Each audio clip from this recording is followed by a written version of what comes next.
Welcome.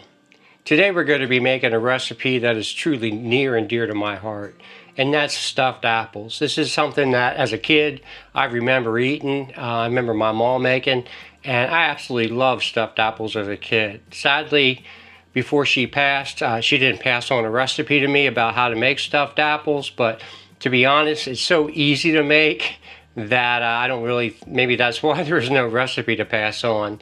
So I'm going to show you today how to make those Appalachian style stuffed apples, and we're going to jump right into it.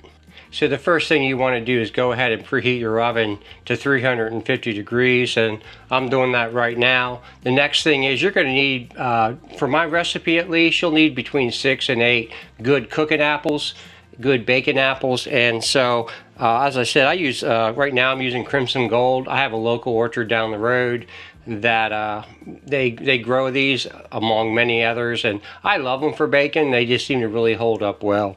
So I'm actually going to be making 7 today, not 6, not 8. The reason being is that my Dutch oven holds about 7 of these. I've already measured them out, so I'm going to make 7 of them so it fills up that Dutch oven before we put it in the oven.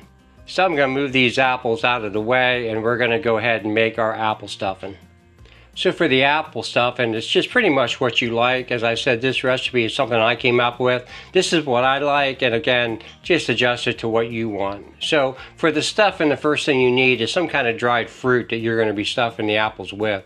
I use raisins. You can use other dried fruit as long as it's chopped up small, but I start with a cup of raisins.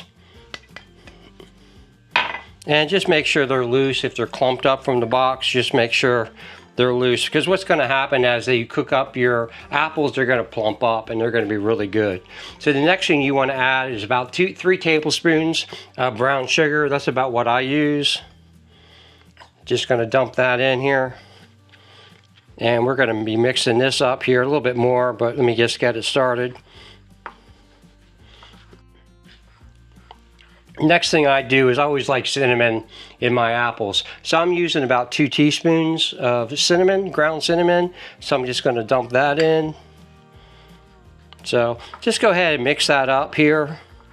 And again, it doesn't have to be perfect, because what's going to happen is after you put this in the apples, it's just kind of, as it's cooking, it's just going to all combine. But kind of make sure those dry ingredients are mixed pretty well with the raisins or whatever the dry fruit is that you chose to use. So once those are pretty well mixed, the one thing I add to all my apple dishes is vanilla. I just think a little bit of vanilla always adds just a little bit of flavor to any kind of apple dish. And so I'm just going to put in about a teaspoon of vanilla, and make sure you always use the pure vanilla, not that artificial stuff that you may be seeing. You'll see I put a little bit more in there than what I said, but I love vanilla. So I'm just going to mix that in here, and that's it. That's it for the dry ingredients. This is the stuffing that we're going to be putting in our apples. So once we have our dry ingredients ready to go, I'm going to go overhead and wash my apples, and then we're going to get ready to core them. Now, just when you wash them, depending on where you get them from, no matter where you get them from, I would say, make sure you wash them really good. If they're store-bought, they're going to have wax on them. They're going to have other stuff on them. Pretty much no matter where you get them from, unless you grow them at home organically, that they're going to have pesticides and other things. So I always use a good vegetable wash on my apples to clean them off. So I'm going to take them over to the sink, I'm going to wash them off, and then we're going to prepare the apples. So once you've washed your apples, what you want to do now is go ahead and core them. Now, if you have an apple core, you can go ahead and use that. If you use a knife, that's the same thing. But what I normally do first is just go ahead and get the core out. And a lot of times what I'll do also is I'm going to cut the bottom of the apple just to make it a little bit flatter. Not a whole lot off, but that just kind of helps it to stand. And go ahead and look, make sure you got all the seeds. Now the other thing, you can go ahead and, if you want to, you can use the core, just kind of make it a little bit bigger.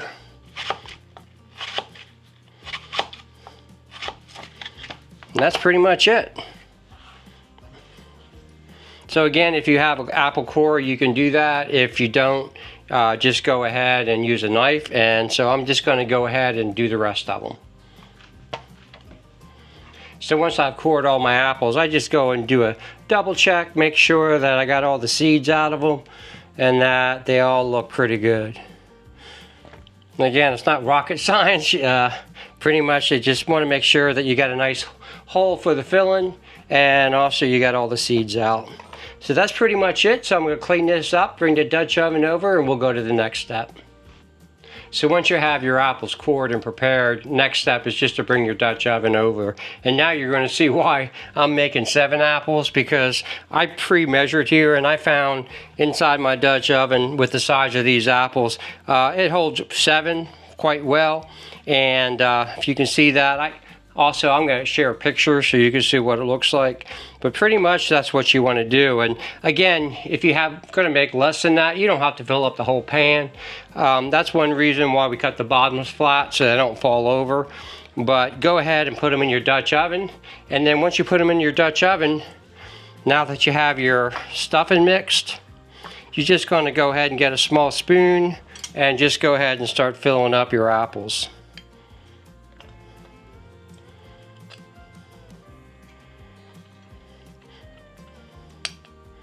And if a little bit falls to the wayside, doesn't really matter. It's going to make a nice syrup that you're going to be able to put on your apples. So raisins are going to plump up.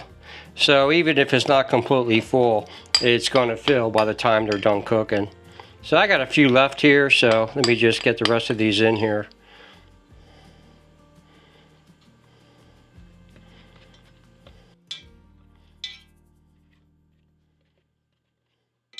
So let me go ahead and I'm going to bring the camera over and I'll take a picture to show you what those look like, just to make sure you can see it.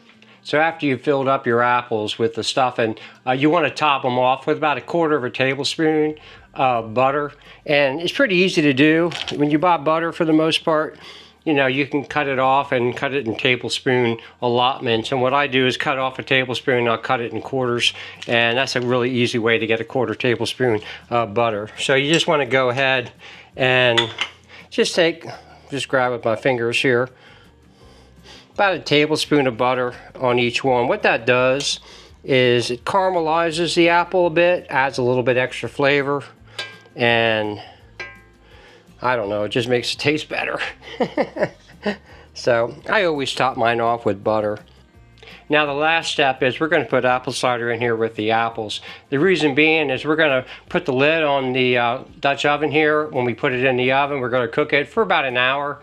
But when you put that apple cider in there, or if you don't have apple cider, you can probably use apple juice, or probably get away with water. I've never actually tried water in it, but I always use apple cider, and I get it at my orchard right down the road. But put apple cider in there, and what that's going to do is when you put the lid on, put it in the oven, kind of like steams them, and it really helps the apples to plump up and just makes a really good flavor. So let me get my apple cider out here.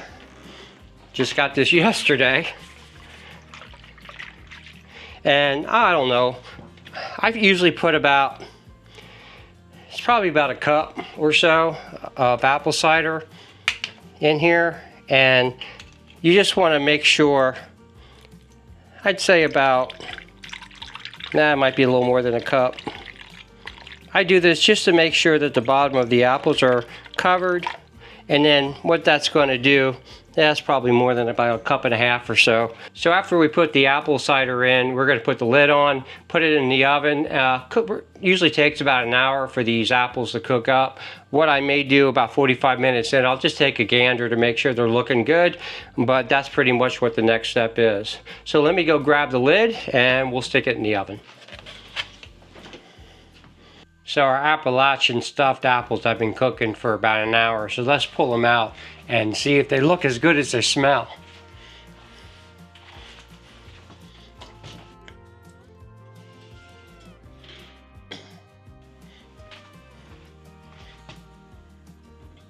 So let's pull off the lid and we can see how good they look.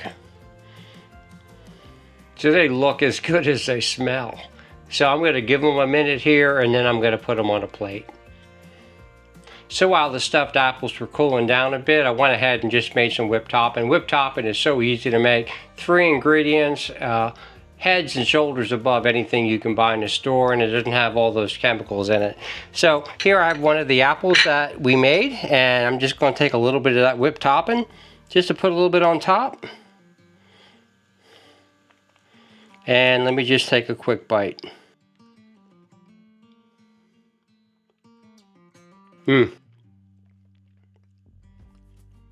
That's absolutely delicious, and it reminds me of growing up. And this recipe may not have been passed down from my mom, but I'll tell you what, it's pretty close. Probably the closest I've ever gotten to one of her recipes. So probably because it's so simple to make. So I hope you enjoyed this recipe. I hope you enjoyed this video. If you did, please go ahead and like it.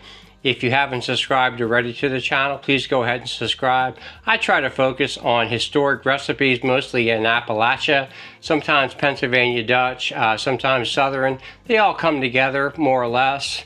It's really a backbone of what our country is. So thanks again for joining me, and I look forward to seeing you next time. Bye-bye.